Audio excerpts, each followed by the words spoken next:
To ascend with a frog system, approach the rope and attach the chest ascender, followed by the foot loop ascender. Some cavers take a short hop while pulling down on the rope from below the chest ascender in order to remove stretch in the rope and get off the ground. As soon as your weight is on the rope, tighten the chest harness strap. When starting to climb, there may be enough friction of the rope in the chest ascender that the rope won't automatically feed.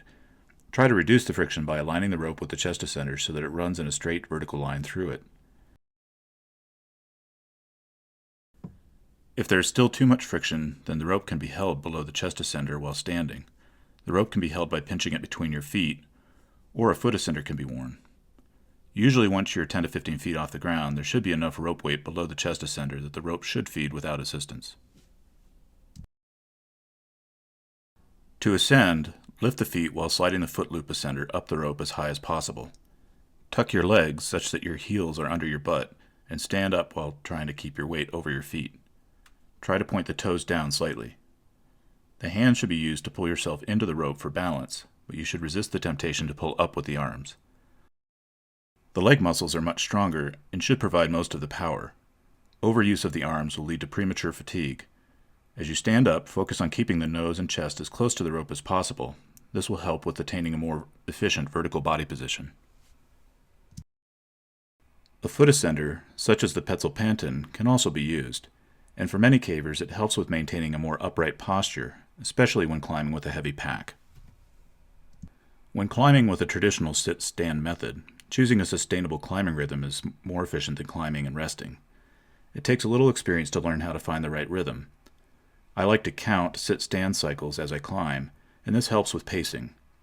The longer the span between anchors or rebelays, the slower the pace you'll need to set to sustain your climbing without stopping for rests.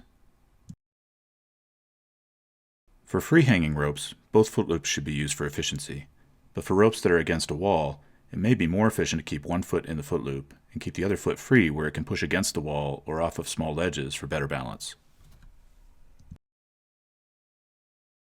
A well-adjusted frog system should allow you to advance approximately 25% of your body height with each cycle.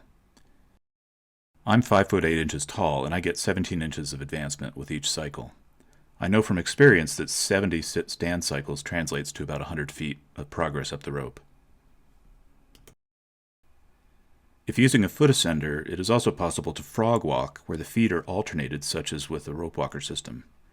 This is fast but requires a lot of energy on free-hanging ropes, so it is better suited to situations where the rope is against a wall, especially on lower angle pitches.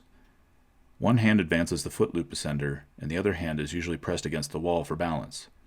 The toes can rest against the wall for lower body balance. When frog walking, the chest ascender isn't weighted, and the rope feeds through it more continuously until a rest is needed. The simple sit-stand process used with the frog system is easily adapted to down climbing. For longer descents, it is probably safer to do a changeover to rappel, but for short stretches, it is easy to simply reverse the steps used for ascending. This may be handy when doing more technical maneuvers such as performing changeovers with a rack or crossing knots, where it may be necessary to remove some slack from the rope. When down climbing, weight is shifted from one ascender to the other, while the unweighted ascender is slid down the rope. In order to slide an ascender down the rope, the cam must be manually retracted. The technique used is referred to as thumbing, in which a thumb or finger is used to press down on the top of the cam. Avoid pulling down on the cam using the release lever, as this might result in accidental disengagement of the ascender from the rope. For more information on equipment, please refer to my other video on an overview of the frog system. Thanks for watching. If you enjoyed this video, then please click the like button. Subscribe if you aren't already, so you can learn about other videos on the subject of caving, and comment below to let me know how I'm doing or to suggest other caving related topics.